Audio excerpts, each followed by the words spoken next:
টিনার ফ্ল্যাট নিয়ে এবং টিনার প্রমোশন সম্বন্ধে অনেক কথা বিপক্ষের কন্টেন্ট ক্রিয়েটার, এই কথাটা ভারী হাসি পায় আমার। সপক্ষ বিপক্ষ, কোথাকার কোন পক্ষ জানি না, আমার তো ভাই কোনো পক্ষ নেই, শুক্লপক্ষ চন্দ্রপক্ষ কিছুই নেই। তো যাই হোক, টিনাকে নিয়ে যারা নেগেটিভ কন্টেন্ট করছে সেই পক্ষের কন্টেন্ট ক্রিয়েটাররা অনেকবার টিনার ফ্ল্যাট নিয়ে আর টিনার প্রমোশন ভিডিও করা নিয়ে অনেক কথা বলে গেছে। এই ভিডিওতে অনেক কিছু তোমাদের কাছে ক্লিয়ার করব। Welcome back to my channel my world of words. আমি সৌমি, আমি তোমাদের সবাইকে আমার চ্যানেলে ওয়েলকাম করছি।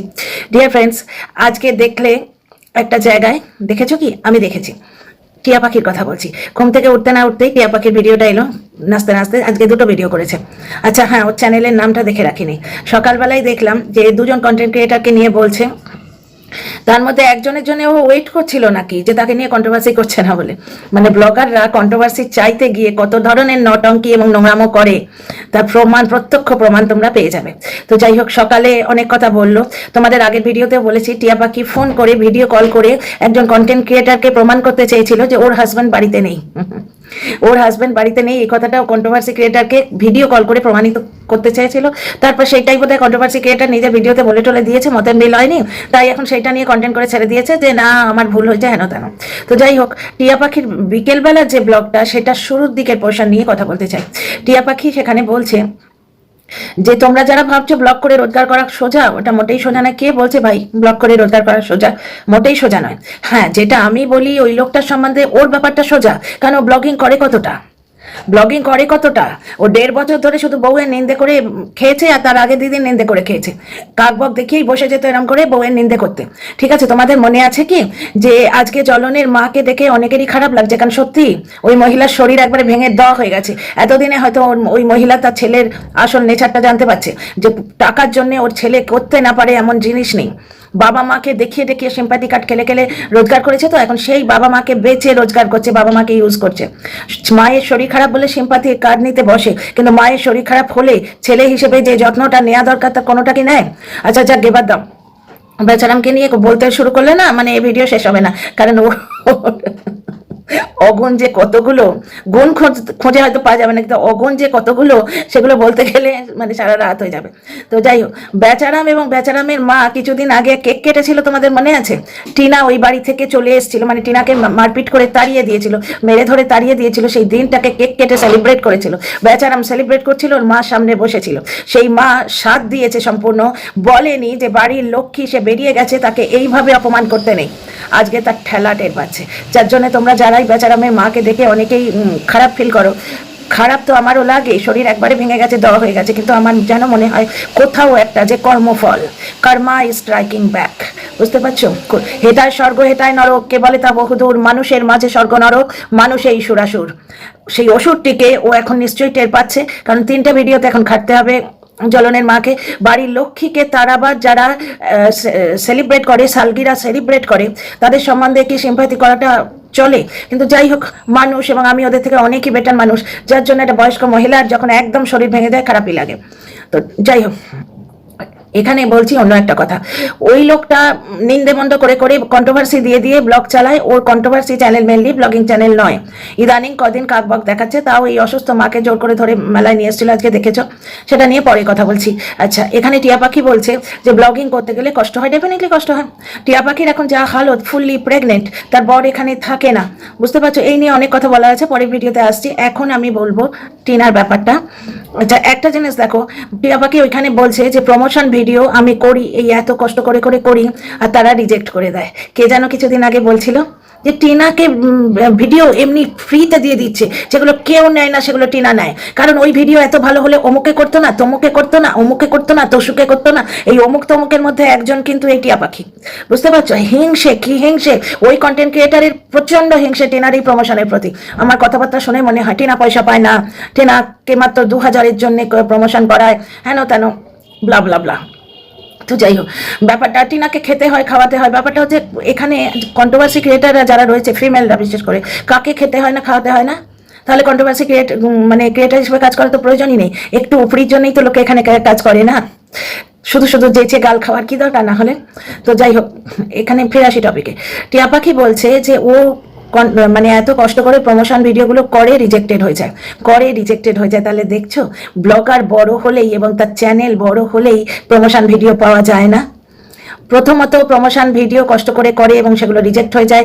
একটা ক্লিপ ও আজকে বিকেলের যে ব্লগটা এই দুপুরবেলা থেকে ছেড়েছে সেই ব্লগে দিয়েছে, এবং সেই ব্লগটা মানে সেই ক্লিপটা কিন্তু ওদের দ্বারা অ্যাকসেপ্টেড হয়নি, মানে যারা স্পন্সর করেছে প্রমোশনটা যারা দিয়েছে ওকে তাদের দ্বারা অ্যাকসেপ্টেড হয়নি, কারণ ক্লিপটা বড্ড ছোট হয়ে গেছিল। 1 মিনিটের ক্লিপ পুরো দরকার তাদের। তাহলে টিনার মেহনতটা এবার বুঝতে পারছো, টিনার যোগ্যতাটা বুঝতে পারছো, প্রমোশন ভিডিও কেন পায়।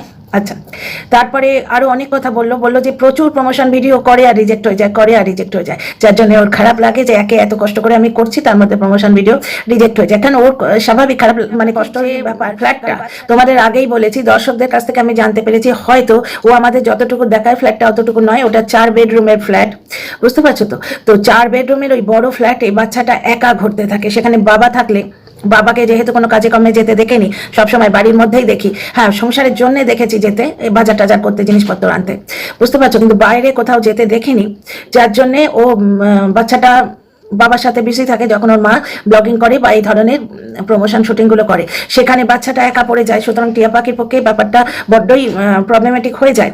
সংসারের সমস্ত কাজ প্লাস বাচ্চাটা একা পড়ে যায়, সে নিশ্চয়ই ন্যাক করে যে আমাকে সময় দাও মি টাইমের ব্যাপার।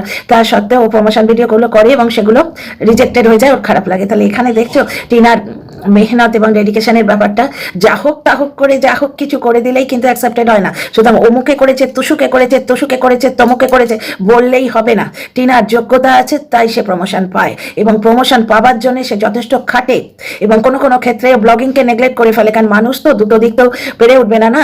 ওদিকে প্রমোশন শুট করা, সেটাকে ঠিকভাবে এডিট করা, পাঠানো, অনেক সময় রিজেক্টেড হয়, আবার রিশুট করে পাঠানো, ব্লগের প্রতি ও সুবিচার করে উঠতে পারে না। এই একটা পয়েন্ট ছিল। আচ্ছা, টিয়া পাখি আবার কি বলছে দেখি, আমি একটা জায়গা করব জানো তো, যাতে আমার রোজ প্রমোশনের জন্য এত খাটতে হবে না, মানে প্রমোশন শুট করতে গিয়ে এত খাটতে হবে না। এবার বুঝতে পারছো টিনার যে ফ্ল্যাট নেয়া তার মধ্যে একটা পারপাস হচ্ছে এইটা। আমি এর আগে বলেছিলাম যে টিনার যে ভিডিওগুলো করে তার ব্যাকগ্রাউন্ডটা ভালো হওয়া দরকার প্রমোশন শুটে। হ্যাঁ, এবার তোমরা বলবে ফ্ল্যাট তো বলেছে ছেলের জন্য, না ও ছেলে কারোর জন্য এই ফ্ল্যাটটা ওভাবে নেয়নি, পার্টিকুলার একটা রিজনের জন্য নেয়নি। শুধু ছেলের জন্য নিয়েছে তাও নয়, শুধু প্রমোশনের জন্য নিয়েছে তাও নয়, শুধু একলা থাকবে বলে নিয়েছে তাও নয়। কম্বাইন্ড একটা ব্যাপার স্যাপার, একটা বিবাহিত মেয়ে, তার একটা আলাদা অস্তিত্ব রয়েছে, মানে তার একটা আলাদা থাকবার জায়গা রয়েছে, মাথার উপর একটা ছাদ রয়েছে। এটা একটা বিরাট বড় স্যাটিসফ্যাকশন, এবং টিনারও মনে হচ্ছে যে এই যে আমি হাড় ভাঙা খাটুনি দিয়ে রোজগার করছি তার জন্য কিছু তো করলাম। 1 নম্বর, ওর একটা কিন্তু আলাদা অস্তিত্ব ওখানে রয়েছে, রইলো বা না রইলো।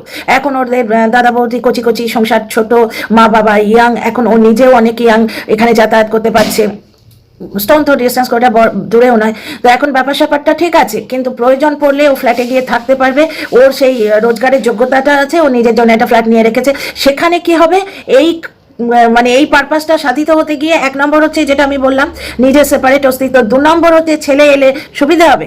ডেফিনেটলি তোমরা একটা জিনিস দেখছো, জলনদীপ কি দিচ্ছে ছেলেটাকে ভালো স্কুলে, ওর তো সব হচ্ছে, দ্বিতীয় চ্যানেল খোলা হচ্ছে, সব হচ্ছে। টিনার থেকে 5 লাখ টাকা নিয়ে যে ইয়ে করে রেখেছে, ফিক্স করে রেখেছে নিজের চ্যানেলে, মায়ের চ্যানেলে, সেখান থেকেই তো ছেলের ভর্তি হয়ে যায় না। নিজের জন্য মি টাইম নেবার জন্য দরকার পড়ে 3 দিনের ট্যুর করে এলো, তার মধ্যে শুধু রাস্তাটুকু ছাড়া কিছুই দেখায়নি। দর্শকরাই বলছে হলদিয়া ট্যুর ফ্লপ করেছে। এত বড় ঢাউস ব্যাগ নিয়ে একা গেল একটা লোক, তার একদিনের ট্যুরও বলেছে, 2 জোড়ি জামা কাপড় আর একটা হুডি, এই তো লাগে। একটা লোকের একদিনের মানে ট্যুরের জন্য এত বড় ব্যাগ লাগে, তার খরচ কিন্তু উঠে আসছে, কিন্তু ছেলেকে স্কুলে ভর্তি করার খরচটা ওর কাছে বড্ড ভারী পড়ে যাচ্ছে, বুঝতে পারছো। তো সেইখানে থাকার থেকে ছেলে যদি মায়ের কাছে চলে আসে তাহলে টিনার ফ্ল্যাটটা কত কাজের, বুঝতে পারছো। এক তো একটা পয়েন্ট তোমাদের বললামই, বিবাহিত মেয়ে হিসেবে ওর একটা আলাদা ছাদ রইল, নিজের ইচ্ছে মতো ও সেখানে থাকতে পারবে, নিজের একটা, দেখো প্রত্যেকটা মানুষের ইচ্ছে আলাদা আলাদা, মা ছেলের ইচ্ছে আলাদা আলাদা হয়। মায়ের ইচ্ছে করে মাছের ঝাল খাবো, ছেলের ইচ্ছে করলো মাছ ভাজা খাবো, বুঝতে পারছো। সেই রকম ছোটখাটো রুচির তফাৎ হতেই পারে, সেখানে ওর একটা আলাদা জায়গা রইলো, ছেলের সুবিধা হবে। আর 3 নম্বর পারপাসটা টিয়া পাখিও সাপোর্ট করে দিল, দেখলে টিয়া পাখি বললো আমার একটা আলাদা জায়গা আমি করে রাখবো, যাতে প্রত্যেকটা শুট করার জন্য আমার ব্যাকগ্রাউন্ড ক্রিয়েট করতে না হয়, যেটা টিনার ফ্ল্যাটে খুবই টিনার সুবিধে হচ্ছে। ও সেই স্টারগুলো এনেছিল তোমাদের মনে আছে, মিশো থেকে বা অন্য কোনো অ্যাপ থেকে অর্ডার করে, যেগুলো বারবার পড়ে যাচ্ছিল, কিছুতেই দেয়ালে আটকাচ্ছিল না, মনে আছে। ব্যাকগ্রাউন্ড একটা জায়গায় যদি ক্রিয়েটেড হয়ে থাকে, তুমি জাস্ট সেখানে বসে জাস্ট তুমি তোমার কাজটা করে নিলে, মানে তোমার যে কাজটা তার অর্ধেকটা হয়ে গেল ওখানে। যেটা ফ্ল্যাটে সম্ভব, যেটা টিনাদের বাপের বাড়িতে প্রবলেমটা কি হচ্ছিল তোমাদের মনে আছে? পুজোর আগে একটা শ্যুট হবার কথা ছিল, টিনা তার মায়ের বাড়িতে মানে মায়ের ঘরটাতে ওপরে সারা সন্ধে ধরে ব্যাকগ্রাউন্ড তৈরি করলো। ব্যাকগ্রাউন্ড তৈরি করতে প্রচুর মেহনত লাগে, ওই ব্যাকগ্রাউন্ডটি তাকে তৈরি করতে না হলে ওই যে মেহনত এবং ওই যে টাইমটা, ওই টাইমে তার কিন্তু একটা শ্যুট বেরিয়ে যেত, বুঝতে পারছো? তাহলে আজকে টিনার ফ্ল্যাট নেওয়ার জাস্টিফিকেশনটা বুঝতে পারছো? এবার আমি ক্লিয়ার করতে পারলাম। আচ্ছা, 11 যে শ্যুটগুলো যেগুলো এরা বলছে যে টিনার কোনো প্রয়োজনই নেই, টিনার কম পয়সায় করছে, ওই 11 শ্যুট করতে কিন্তু আমি অন্য ব্লগারদেরও দেখছি এখন শর্টগুলো উঠে আসে, এমনকি সৃষ্টিকেও দেখলাম সেদিন একটা ওই রাইস ওয়াটারের করতে শ্যুট করতে। আচ্ছা, তাহলে এরা যখন বাপের বাড়িতে ছিল তখন দাদা বৌদির চাকরানি করে বলে ভিডিও করতো, এখন তোর ফ্ল্যাটটা নেবার কি দরকার বল তো, এরকম করে কে ভিডিও করে, বুঝতে পারছো? যার চ্যানেলটা এখন হাওয়ায় ভাসছে, যে আমার ছেলে ক্ষতি কামনা করেছিল, পরের মন্দ করতে গেলে নিজের মন্দ আগে হয় বলে না, আমি কারোর ক্ষতি কামনা করছি না। তো যাই হোক, সে এইভাবে ভিডিও করে, সে বলেছে তোর ফ্ল্যাট নেবার কি দরকার বল তো, এবার বুঝতে পারছো তো ফ্ল্যাটটা নেবার কি দরকার। এবং এখানে যারা টিনাকে নিয়ে নেগেটিভ কন্টেন্ট করে তাদের মধ্যে প্রত্যেকেই এই কথাটা বলেছে। প্রথমে বাপ মায়ের ঘাড়ে বোঝা হয়ে বসে আছে, বিবাহিত মেয়ে, তোর লজ্জা করে না? বাবা মা একটা কাপল, তারপরে দাদা বৌদি একটা কাপল, তার মধ্যে তুই ঢুকে বসে আছিস, ওদের ঘর দখল করে বসে আছিস, ওদের জীবন দখল করে বসে আছিস, অশান্তি হচ্ছে, একটা কুটো নাড়লেই বৌদির কাজ করে দিচ্ছিস, বৌদির ঝি, বৌদির চাকরানি, অথচ সেই মেয়েটা ওই সংসারেই বড় হয়েছে। মানে আমরা মেয়েরা কেমন না, পদ্মপাতায় জলের মতো, কি অদ্ভুত, আমাদের যেন কোথাও শিকড় গজায় না। যাই হোক, তো পুরো বাপের বাড়ি এপিসোডটা এইভাবে এরা কাটালো। বাপের বাড়িতে থাকলে ঠিক এইভাবে মেয়েটাকে সাইবার বুলিং করে বিদ্ধ করতো। এখন যে ফ্ল্যাট নিয়েছে, মুখে ঝামা ঘষে দিয়েছে সবার, নিজের যোগ্যতায় সকলের মুখটা এরকম করে ঝামা পাথর দিয়ে ঘষে চকচকে করে দিয়েছে, তখন কি বলতে আসছে, তোর ফ্ল্যাট নেবার কি দরকার রে, দিবি তো বাপের বাড়িতে আছিস, আলাদা ঘর তুলে নিতে পারতিস। আরে ভাই, আলাদা ঘর তোলো যাই করো, সেটা তো নিজস্ব আলাদা কিছু হচ্ছে না, ওই ছাতের মধ্যেই হচ্ছে। ওটা করা যায় না গো, মানে তর্ক করা যায় বা তোমার কাগজে কলমে বলা যায়, কিন্তু যে মেয়ে বাপ মাকে ভালোবাসে, দাদা ভাইকে ভালোবাসে, সে নিজের বাড়ির ছাদ ভেঙে দুখানা করতে পারে না যে এই ছাদটা আমার, এই ঘরটা আমার রইলো, তা হয় না। আলাদা জায়গায় করলে ঠিক হয়, যেটা টিনা করেছে। হ্যাঁ, টিনা ওই যে জমিটা ছিল, ওই জমিটা কিনে যদি বাড়ি করতো, ওর টাকাগুলো কাজে লাগতো এবং ওর মনে হতো আমি রোজগার করে এতদিনে কিছু করেছি। টিনার রোজগারের যে ফলটা, টিনার জন্যে কি কিছু দেখা যাচ্ছে? এবার ও যদি ব্যাংক ব্যালেন্স করে রাখে, hats off to him, hats off to her, কারণ সেটাই করা উচিত। ভবিষ্যতের ব্যাপার স্যাপারটা সবারই দেখে রাখা উচিত। যাই হোক, ওর বাবা মা ওর সঙ্গে আছে, তারা নিশ্চয়ই গাইড করবেন ঠিকঠাক। তাহলে আমি এখানে প্রমাণ করতে পারলাম কি যে টিনা ফ্ল্যাটটা কেন নিয়েছে। সব ব্লগারদেরই প্রয়োজন হয়। এই যে আজকে টিয়া পাখি ফ্ল্যাট নিয়েছে, ঠিক আছে, ওর গ্রামের বাড়ি থেকে বেটার পরিবেশও পাচ্ছে, কিন্তু ও তো অন্যভাবে জিনিসটাকে ডিল করছে। পরে বলছি তোমাদের, এই ভিডিওতে বলছি না, অন্যভাবে জিনিসটাকে ডিল করছে, যার জন্যে মানে ওর নাজারিয়াটাই আলাদা। যেমন টিনা নিজের ব্লগে কখনো কোনো কন্ট্রোভার্সি দেয় না, একটা হাস্যোজ্জ্বল, একটা প্রাণোচ্ছল ব্যাপার স্যাপার দেয়, লোকের সিম্পল ব্লগ দেখে আনন্দ পায়। র্যান্ডাম ভিউয়ার্স যারা টিনার হয়তো সাবস্ক্রাইবড নয়, যাদের কাছে টিনার চ্যানেল সাবস্ক্রাইবারও নয়, তারা পর্যন্ত টিনার চ্যানেল দেখে আনন্দ পাবে। কিন্তু যারা কন্ট্রোভার্সি দিয়ে ভিডিও করে তাদের বিরক্ত লাগে দেখতে, বুঝতে পারছো? একমাত্র মুষ্টিমেয় সাবস্ক্রাইবার তারা ওই চ্যানেলটা দেখে রেলেভেন্ট ফিল করবে, যার জন্যই জ্বলনের চ্যানেল চলে না, কিন্তু টিনার চ্যানেল দেখতে ভালো লাগে। তো যাই হোক, অনেক পয়েন্ট তোমাদের এখানে তুলে ধরলাম। এই যে কালকের পিকনিক ব্লগটা, আজকের যে ব্লগটা, আমার তো আজকের ব্লগটাও ভালো লেগেছে। টিনা বললো আমার বোরিং লাগছে আজকের দিনটা, আমার বেশ লেগেছে। আমার পারিবারিক ব্লগ ভালো লাগে। কালকের পিকনিকের ব্লগটা অর্ধেকটা দেখেছি, লাস্টের দিকটা সময় হয়নি, দেখি আজকালের মধ্যে দেখে নেবো। ওই যে যেখানে অবধি টিনার মা গিয়ে ওই হাঁড়ির কাছাকাছি পৌঁছলো, ওই অবধি দেখেছি, খুব ভালো লেগেছে। কি সুন্দর প্রাণোচ্ছল একটা ব্যাপার স্যাপার না, কোনো নোংরামো নেই, কোনো কন্ট্রোভার্সি নেই, কোনো কাউকে ঠুকে কথা বলা নেই, একটা উচ্ছল একটা আনন্দ অনুষ্ঠান। এইটাই হচ্ছে টিনার ব্লগের প্রাণভোমরা। তো যাই হোক, টিনার ফ্ল্যাট নেওয়ার ব্যাপারটা জাস্টিফাই করতে পারলাম। তো আরেকটা কথা তোমাদের বুঝিয়ে দিতে পারলাম যে সাবস্ক্রাইবার কাউন্ট এত থাকলে আর ভিউজ এত থাকলেই তোমার হয় না, কি বলে ওটাকে, প্রমোশন পাওয়া যায় না। প্রমোশন পাওয়ার জন্য আলাদা ক্যাপাসিটি লাগে। ঠিক যেমন খুব বড় অ্যাক্ট্রেস হলেও মডেল জোনারটা আলাদা। আমাদের ছোটবেলায় মডেল তো আলাদা ছিল, অর্জুন রামপাল, তারপরে আরো কি নামগুলো এখন ভুলে যাচ্ছি, অর্জুন রামপালের নামটাই মনে আছে, মেহার বাসিন, তারপরে আরো অনেক দিনের কথা, এখন মিলেমিশে সব একাকার হয়ে গেছে। কিন্তু আগে ওই মডেল বলে একটা আলাদা টাইপ অফ একটা ছিল যারা শুধু মডেলিংই করতো। তো সুতরাং এখানে প্রমাণ দিতে পারলাম তো যে বড় ব্লগার, বিশাল সাবস্ক্রাইবার রেঞ্জ, বিশাল ভিউ রেঞ্জ হলেই সে প্রমোশনের জন্য আইডিয়াল হয় না। তো এই ভিডিওতে এইটুকুই, আসছি নেক্সট ভিডিওতে। See you in the next video.